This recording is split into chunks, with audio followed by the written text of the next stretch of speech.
இந்த வீடியோல Naruto Shippuden season 1 episode 8 நம்ம பார்க்க போறோம். ஓப்பனிங்லயே டக்கமாரு தான் காட்டுவாங்க. லீஃப்ல இருக்க பேர்ட் மெசஞ்சர்ஸ்க்கு லீஃப் வில்லேஜ் சேர்ந்த ஷினோபிஸ் ஃபுட் வச்சுட்டு இருப்பாங்க. டக்கமாரு அந்த பிளேஸை ரீச் பண்ணிரும். இவ்வளோ காலையில எங்க இருந்து மெசேஜ் வந்திருக்கும்னு ஷினோபி பக்கத்தால போய் பார்ப்பான். ஹிடன் சாண்டோட ஃபாஸ்டஸ்ட் மெசேஞ்சரான டக்கமாருவா அப்படின்ட்டு ஷாக் ஆவான். அது கொண்டு வந்த மெசேஜ்ல இருக்க சீலை ரிலீஸ் பண்ணுவான். அதுல ஒரு ஸ்க்ரால் இருக்கும். இது லெவல் 1 எமர்ஜென்சி மெசேஜ் அப்படின்ட்டு ஷாக் ஆவான். நட்டோரி உடனே சைஃபர் காப்ஸை கான்டாக்ட் பண்ணுங்க அப்படின்னு கத்துவாரு. நருட்டோ ரொம்ப நாளாச்சு ரியல் மிஷனுக்கு போய் அப்படின்னு பேசிட்டு வரும்போது சக்குரா வந்துட்டு எந்த மிஷன் கொடுத்தாலும் அக்செப்ட் பண்ணிக்கடா, தேவையெல்லாம் பேசாதேன்பா, அதெல்லாம் நான் பண்ண மாட்டேன்பா. சரி பாப்போம் அப்படின்பாரு ககாஷி. இந்த பாயிண்ட்ல யூரிக்கா பாத்தீங்கன்னா நகருங்கன்னு சொல்லிட்டு வேகமா ஓடுவாங்க. நருட்டோ செம்ம காண்டாயிருவான். சைஃபர் கப்ஸை சமன் பண்ணிருக்காங்கன்னா அப்ப காலையில பார்த்த பறவை சம்திங் அப்படின்ட்டு ககாஷி வியர்டா ஃபீல் பண்ணுவாரு. லெவல் 1 எமர்ஜென்சி மெசேஜ் வந்ததா சொன்னீங்க அப்படின்ட்டு யூரிக்கா கேட்பாங்க. இதோ இங்கேன்னு கை காமிப்பாங்க. கண்டிப்பா சாண்ட் வில்லேஜ்ல ஏதோ பெரிய ப்ராப்ளம் நடந்திருக்கும்னு நினைக்கிறேன் அப்படின்ட்டு ஷினோபிஸ் பேசிட்டு இருக்கும்போது அதை செக் பண்ணி பார்த்தரலாம் அப்படின்ட்டு சீலை ரிலீஸ் பண்ணி விடுவாங்க. ஓபன் பண்ணி பார்த்துட்டு இதை புரிஞ்சுக்க கொஞ்சம் டைம் எடுக்கும் அப்படின்பாங்க. டீகோட் பண்றேன் அப்படின்பாங்க யூரிக்கா. ஓப்பனிங் சாங் முடிஞ்சதுக்கு அப்புறமா டீம் ககாஷி டெப்ளாய்டு அப்படிங்கிற எபிசோடோட டைட்டில் போட்டு ஸ்டார்ட் பண்றாங்க. காங்குரோவோட க்ரோவை சமாளிச்சிருப்பான் இல்லையா, அதை பத்தி பேசிட்டு இருக்கும்போது பாத்தீங்கன்னா டெய்டரா நக்கல் பண்ற மாதிரி இந்த ஜின்ஜோரிக்கிக்கு சிப்ளிங்ஸ் இருக்கதா கேள்விப்பட்டோம்ல, அதுல ஒருத்தன் பப்பெட் மாஸ்டர்னாங்க, அது இவன் தான் போல அப்படின்ட்டு இவன் பேரு கான்டாரோ கான்பாச்சி அப்படின்பா.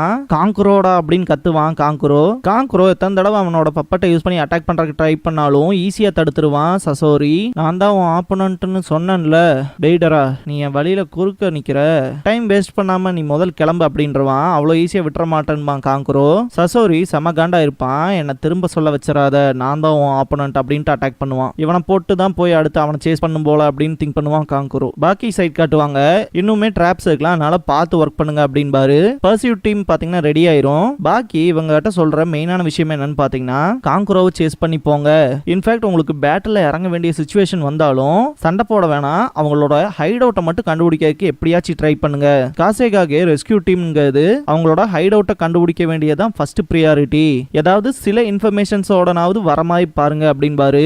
அவங்க கிளம்பினதுக்கு அப்புறமா காங்குரோ தேவையில்லாத வேலை எதையும் பண்ணிராதா அப்படின்ட்டு திங்க் பண்ணுவாரு. காங்குரோ சசோரி கிட்ட என் பப்பட் ஷோவை பாடுறா அப்படின்னு சொல்லிட்டு அட்டாக் பண்ண ஆரம்பிப்பான். இன்ஃபேக்ட் சசோரியை குழப்பற மாதிரி பாத்தீங்கன்னா அவனை சுத்தி பயங்கர வேகமா மூவ் பண்ண வைப்பான். திடீர்னு ஒரு பக்கமா இருந்து காங்குரோ அட்டாக் பண்ணும்போது சசோரி அதை ஈஸியாவே தடுத்துருவான். நீ பயங்கரமா தான் சண்டை போடுற அப்படின்பா. திடீர்னு பார்த்தா கிரவுண்ட்ல இருந்து சசோரிய பிளாக் ஆண்ட்ங்கிற பப்பட் வந்து அட்டாக் பண்ணும். பிளாக் ஆண்ட் காணாம போனதும் கூட உனக்கு தெரியலையா, நோட்டீஸ் பண்ணலையா அப்படின்ட்டு அதை ஒரு ட்ராப் லைக் செட் பண்ணுவான் இல்லையா, அதுல பாத்தீங்கன்னா சசோரி மாட்டிக்குவான். க்ரோ பப்பட்டோட அந்த ஷார்ப் பிளேட்ஸ் எல்லாமே வரும் அதுல இன்சர்ட் ஆகுற மாதிரி. இதுக்கப்புறமா puppet show secret black move iron maiden அப்படிங்கிற ஜுட்ஸுவை யூஸ் பண்ணுவான் காங்குரோ. பயங்கர ஃபோர்ஸா இன்சர்ட் ஆகும். ஷோ முடிஞ்சு அப்படின்பா காங்குரோ. நருட்டோ மிஷன் எது கொடுத்தாலுமே அக்செப்ட் பண்ணிக்கிறேன்னு சொல்லிட்டு வந்திருப்பான் இல்லையா, அந்த விஷயத்துக்கு ஆப்போசிட்டா நடந்துக்குவான். சி ரேங்க் மிஷனா எவன் கேட்டான், இது என் தகுதிக்கே வந்த இழுக்கு அப்படின்பா.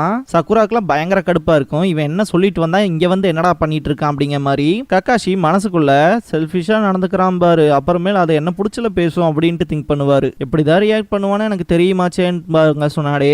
சீசனே மன்னிப்பு கேட்பாங்க, இதுக்கு முன்னாடி ரொம்பவுமே கம்மியான ரேங்க் மிஷன் கொடுக்கலான்னு அவங்க தான் ஐடியா கொடுத்துருப்பாங்க. அதனால இருக்கா மென்டலி அவன் இன்னும் மெச்சூரே ஆகல அப்படின்ட்டு செம சேடா வாப்ல. நீ திரும்ப இப்பதான்டா வந்திருக்க, அதனால ஈஸியான மிஷன்ல இருந்து ஸ்டார்ட் பண்ணலாம்னு கொடுத்தேன் அப்படின்பாங்க. சொன்னாடே எவன் கேட்டா அவங்க கேட்டா அப்படின்பா. சக்குரா மன்னிப்பு கேட்டுட்டு நான் அப்புறமேல அவன் பயங்கரமா திட்டிக்கிறேன், நீங்க மன்னிச்சிருங்க அப்படின்பா. பைத்தியக்காரன், அவங்களோட விஸ்வரூபம் தெரியாம இவன் வேற இப்படி பேசிட்டு இருக்கானேன்ட்டு பயங்கர கடுப்பாவா. மிஷன் டீடைல்ஸ கொடுக்கறப்ப நருட்டோ உங்களுக்கு தேர்ட் ஹோக்காகவே எவ்வளவோ பரவாயில்ல அப்படின்பா.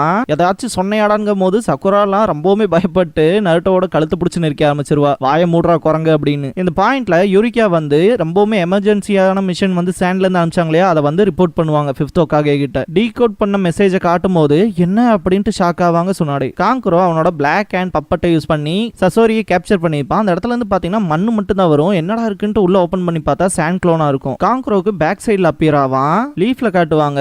அந்த மெசேஜை பார்த்த இருக்கா அண்ட் சீஜுனே ரெண்டு பேருமே ரொம்ப ஷாக் ஆயிருப்பாங்க. என்னாச்சுன்னு நருட்டோ கேட்கும் போது அக்காட்சுகி ஆர்கனைசேஷன் மெம்பர்ஸ் காசைக்காக இவ கடத்திட்டாங்க அப்படின்பாங்க. மறுபடியும் அவனுங்களா அப்படின்ட்டு பயங்கர கடுப்பாவா நருட்டோ. சாண்ட்ல இருந்து நமக்கு அபிஷியலா ரெக்வஸ்ட் வந்ததுக்கு காரணமே அகாட்சுகியை பத்தின இன்ஃபர்மேஷன் நம்மகிட்ட தான் அதிகமா இருக்கு அப்படின்னு சொன்னாடி சொல்லிட்டு டீம் ககாஷியை பார்க்கும்போது இல்ல அவங்கள மட்டும் டெப்ளாய் பண்றேன்னு சொல்லாதீங்க அப்படின்பாங்க சீஜுனே. வேற வழி இல்ல, நமக்கு இப்ப டைமும் கிடையாது அப்படின்ட்டு நீங்க புது மிஷனுக்கு போக போறீங்கன்னு சொல்லி ஹிடன் சாண்ட் வில்லேஜுக்கு போயிட்டு அங்க என்ன ஆச்சுங்கிற ப்ராப்ளமை எனக்கு ரிப்போர்ட் பண்ணுங்க, அதே மாதிரி அவங்களுக்கு பேக்கப்க்கு சப்போர்ட் பண்ணுங்க அப்படின்பாங்க. காங்குரோ அவனோட சென்பான்ஸ் எல்லாம் யூஸ் பண்ணி அட்டாக் பண்ணுவான், சிம்பிளா டாச் பண்ணிடுவான். சசோரி எப்படி அதை பண்றான்ட்டு அட்டாக் பண்ண பாத்தீங்கன்னா அதை டாச் பண்றதும் தடுக்கிறதுமாவே இருப்பான் சசோரி. காங்குரோக்குலாம் செம கடுப்பா இருக்கும், என்னோட மூவ்மெண்ட்ஸை எப்படி தான் அவன் ரீட் பண்றான் அப்படின்ட்டு. இன்ஃபேக்ட் அவன் எப்பயாச்சும் தான் நகரவே செய்யறான் அப்படின்ட்டு கடுப்பா தான் இருப்பான். இவ்வளவுதான் உன்னால முடியுமா அப்படின்பா சசோரி. காங்குரோ பயங்கர கடுப்பாயிருவான். திரும்ப அவனோட பப்பட்ஸ் அவனை சுத்தி ஓட வைப்பான். இந்த பாயிண்ட்ல poisoned mist inferno கான்செக்யூட்டிவ் needle combo அப்படிங்கிற டெக்னிக்கை யூஸ் பண்ணுவான். முடிஞ்சாங்க மாதிரி தான் திங்க் பண்ற மாதிரி இருக்கும். அந்த மிஸ்ட் கலைஞ்சதுக்கு அப்புறமா ஒரு அடி கூட பட்டிருக்காது சசோரி மேல. பயங்கர கடுப்போட இப்படி தாண்டா உனக்கு அந்த ஒரு பாய்சன் மிஸ்டும் கூட எஃபெக்ட் பண்ண மாட்டேங்குது அப்படின்பா. மற்றவங்களை வெயிட் பண்ண வைக்காது என் பாலிசியே கிடையாது, நீ முடிச்சிட்டதானே இது என்னோட டர்ன்ட்டு அட்டாக் பண்ணுவான். சாலமாண்டர் பப்பட்டை யூஸ் பண்ணி ஈஸியா தடுத்துருவான். அதுல அயன் வால் டிஃபென்ஸ் இருக்குன்பா காங்குரோ. இதுக்கு முன்னாடி 2 ஷினோபிஸை வந்து காப்பாத்திருப்பான் இல்லையா காங்குரோ அவ்வளோ பெரிய பிளாஸ்ட்ல இருந்தும், அதுவுமே பாத்தீங்கன்னா சாலமாண்டரை யூஸ் பண்ணி தான் தப்பிச்சிருப்பான். அந்த வகையில உன்னால என்ன எதுவுமே பண்ண முடியாது அப்படின்பா காங்குரோ. ஓ உன்னோட இந்த ஹை லெவலான டிஃபென்ஸை யூஸ் பண்ணி எங்கிட்ட இருந்து சேஃபா எஸ்கேப் ஆயிருவ இல்லையா அப்படின்ட்டு எல்லாத்துக்கும் ஒரு வீக்னஸ் இருக்குது அப்படின்ட்டு அட்டாக் பண்ணுவான். சாலமாண்டர்ல அந்த பிளாக் கலர் பார்ட் மொத்தமாவே உடஞ்சிரும். காங்குரோவை அட்டாக் பண்றதுக்கு வருவான். எப்படா அதை பண்றான் அப்படின்னு சொல்லிட்டு பயங்கர கடுப்புல இருப்பான் காங்குரோ. டைரக்ட் ஹிட் வைப்பான். காங்குரோ ரொம்ப தூரம் பாந்து போய் விழுவான். பப்பட்ல மற்ற பார்ட்ஸை விட மூவ் பண்றதுக்கு யூஸ் பண்ற ஜாயின்ஸ் ரொம்பவுமே வீக்கா இருக்கும்டா அப்படின்பா. அந்த ஒரு மெத்தடை யூஸ் பண்ணி தான் அந்த பப்பட்டையுமே உடைச்சிருப்பான். இதோட அந்த ஆட்டத்தை முடிச்சுக்கலாம் அப்படின்பா சசோரி. டெமாரி டீ ஷாப்ல இருப்பா. டீ குடிக்க போகும்போது அந்த கப்புல கிராக் விழுகும். இன்ஃபேக்ட் நம்ம வீட்டுல கூட சில விஷயங்கள் இருக்கும் சாஸ்திரம்னு சொல்லி, அதாவது கண்ணாடி உடஞ்சா அது ஒரு பேட் ஆமன் அப்படின்னு சொல்லுவாங்களே, ஒரு கெட்ட செய்தி வரப்போகுது அப்படிங்கிற மாதிரி. ஸோ பொதுவாகவே அந்த மாதிரியான விஷயத்துல டெமாரிக்கு வந்து நம்பிக்கை இருக்காது, இருந்தாலுமே கொஞ்சம் பேட் ஃபீலிங்கா இருக்கேன்னு திங்க் பண்ணுவா. காங்குரோ பயங்கர ரேஜோட அவனோட பிளாக் ஹேண்ட் க்ரோ ரெண்டத்தையுமே யூஸ் பண்ணி குனாய்ஸ் அண்ட் சென்பான்ஸ் எல்லாம் யூஸ் பண்ணி அடிப்பான். எல்லா அட்டாக்ஸையுமே தடுத்துருவான். என்னோட இடன் மூவ்மெண்ட்ஸ் எல்லாமே எப்படா இவனுக்கு தெரிஞ்சிருக்குன்ட்டு கடுப்பாவான் காங்குரோ. டேலண்டான பர்சன் தான் தம்பி நீ, ஆனா தப்பான ஆப்போனண்ட்டை சூஸ் பண்ணிட்ட அப்படின்பா சசோரி. எந்த அட்டாக்குமே வைக்கிறதுக்கு விட மாட்டான். உன்னோட பப்பட்ஸ்ல இருக்க ஹிடன் பாய்சனும் கூட என்னால பார்க்க முடியும்டா அப்படின்ட்டு எல்லா பப்பட்ஸையுமே போட்டு தாறுமாற உடைச்சிருவான் சசோரி. க்ரோ பிளாக் அண்ட் சாலமாண்டர் அப்படின்ட்டு கத்துவான் காங்குரோ. என்னோட எல்லா ஹிடன் வெப்பன்ஸையுமே ஃபர்ஸ்ட் டைமா ஒருத்தன் ஃபுல்லா ரீட் பண்ணி வச்சிருக்கான் அப்படின்ட்டு பயங்கர ஷாக்ல இருப்பான் காங்குரோ. உனக்கு ஒரே குழப்பமா இருக்கும்ல எப்படா இவனால இத்தனை விஷயத்தையும் பண்ண முடியுதுன்னு. ஏன்னா க்ரோ பிளாக் அண்ட் சாலமாண்டர் இந்த 3 பப்பட்டையும் கிரியேட் பண்ணது வேற யாரும் இல்ல நான் தான் அப்படின்பா. காங்குரோவுக்கு அள்ளு விட்டுரும். ஜிராயா தூங்கிட்டு இருக்க மாதிரி காட்டுவாங்க. இந்த பாயிண்ட்ல ஒரு சின்ன மிஸ்டேக் இருக்கு.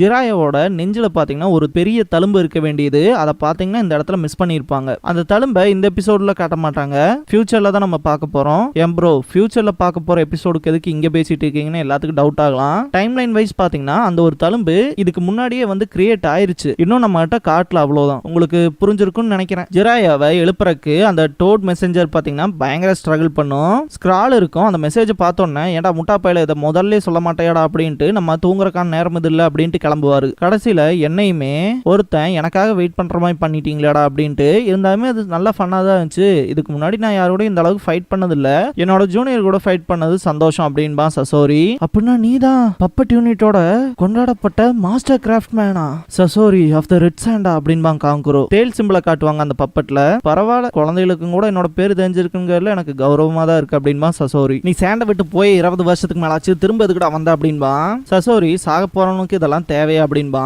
திடீர்னு பார்த்தா காங்குரோ கீழே விழுவான். அவனோட உடம்பு உணர்வே இல்லாம இருக்கும். இவனும் பாய்சன் யூஸ் பண்ணிருக்கானா அப்படின்ட்டு அந்த அட்டாக்ல தான் நடந்திருக்கணும் அப்படின்னு திங்க் பண்ணுவான். பாய்சன் சர்க்குலேட் ஆக ஆரம்பிச்சிருச்சான்ட்டு ஃபைனல் ப்ளோ வைக்க வரும்போது காங்குரோ அவனோட பப்பட்டை யூஸ் பண்ணி தடுத்துட்டு க்ரோவோட அந்த ஹேண்டை யூஸ் பண்ணி அவனோட ஸ்கார்ஃபை லைட்டா கிழிச்சு அந்த கையில ஹோல்ட் பண்ண மாதிரி புடிச்சுக்குவான். இவ்வளவு சஃபரிங்கோட வாழ போறேன்னா சரி, நான் ஒன்ன கொல்லல, அந்த பாய்சனே உன்னை கொன்றுட்டும், 3 நாளுக்கும் குறைவா தான் இருக்கு அப்படின்ட்டு கிளம்பிடுவான் சசோரி. கண்ணம் மூடும் போதும் கூட காராவை பத்தி தான் திங்க் பண்ணுவான் காங்குரோ. சாண்டோட பேக்கப் யூனிட் பாத்தீங்கன்னா காங்குரோவை கண்டுபிடிச்ச மாதிரி வாய்ஸ் ஓவர் மட்டும் கேட்கும். டீம் ககாஷி லீஃபோட என்ட்ரன்ஸ்ல இருந்து கிளம்புவாங்க.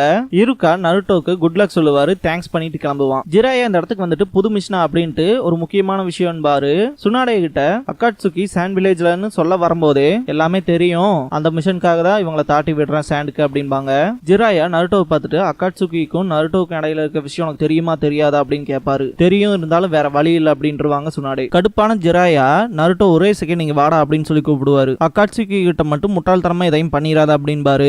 அவனுங்களுக்கு என் கூட பிசினஸ் இருக்குல்ல, அதனாலதான் அவனுங்களே தேடி போறேன் நான் அப்படின்பான். இப்படி முட்டாள்தனமா உன்னோட பொறுமையை இழந்துராத, பார்த்து சண்டை போடு, எக்காரணத்தை கொண்டு அந்த பவரை யூஸ் பண்ணிராத அப்படின்பாரு. எனக்கு தெரியும் அப்படின்பா நருட்டோ. கக்காஷி கிட்ட ஜிராயா நருட்டோ எந்த ஒரு முட்டாள்தனமான விஷயத்தையும் பண்ணாம பாத்துக்க, உன்னை நம்பி தான் தாட்டி விடுறேன் அப்படின்பாரு. சரி அப்படின்பாரு. நருட்டோ கக்காஷி சென்சே சக்குரா வாங்க போலாம் அப்படின்பான். சக்குரா ஓடிடுவா. கக்காஷி ஜிராயா கிட்ட சொல்லிட்டு கிளம்பிடுவாரு. ஜிராயா சுனாடேன் இருக்கா 3 பேருமே நருட்டோ மேல கன்சர்னா இருப்பாங்க. கவலைப்படுறையா இருக்கான்னு சொல்லி சுனாடே கேட்கவும், அவன் இனிமேல் வீக்கான ஷினோபிலாம் கிடையாதுல்ல, அவனை பத்தி கவலைப்படணுங்கிற அவசியமே இல்ல, சக்குராவுக்கும் அதே தான் அப்படின்பாரு. சீக்கிரமா வளர்ந்துட்டாங்களா அப்படின்பாங்க. நருட்டோ செம்ம ரேஜோட இருப்பான்.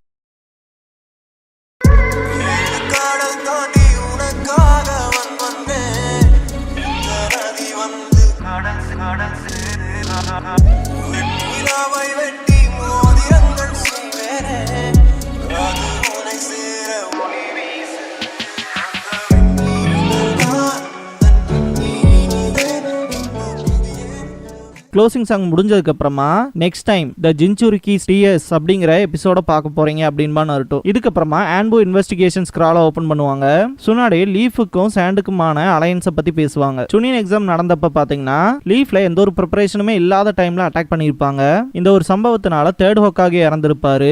அதே மாதிரி சாண்டோட காசேகாகேவும் இறந்திருப்பாரு. இதுக்கப்புறமா தான் ஒரோச்சிமாரு நமக்கு துரோகம் பண்ணியிருக்காங்கிற விஷயத்தவே அண்டர்ஸ்டாண்ட் பண்ணிக்குவாங்க. இதுக்கப்புறம் 2 நேஷனுமே பில்ட் ஆயிட்டு இருக்க அந்த சமயத்துல பாத்தீங்கன்னா ஒரு அலையன்ஸுக்கு வந்திருப்பாங்க, ஒரு நட்பு நாடா இருந்துக்கலாம் அப்படின்னு சொல்லி. லீஃப் வில்லேஜ் ரீபில்ட் ஆயிட்டு இருக்கனால பாத்தீங்கன்னா அந்த ஒரு அலையன்ஸை வந்து அக்செப்ட் பண்ணிக்குவாங்க. இந்த பாயிண்ட்ல தான் அந்த ஸ்கூலோட கரிக்குலம்ஸ்லாம் பாத்தீங்கன்னா காப்பி பண்ணி அவங்க நேஷன்ஸுமே டெவலப் ஆயிட்டு இருந்திருக்கும். இந்த பாயிண்ட்ல நருட்டோ பாத்தீங்கன்னா அந்த கொஸ்டின் அரைஸ் பண்ணிப்பான் இல்லையா, சிக்கமாருக்கும் டெமாரிக்குமான ரிலேஷன்ஷிப் என்னன்னு சொல்லிலாம் அதெல்லாம் சொல்லுவாங்க.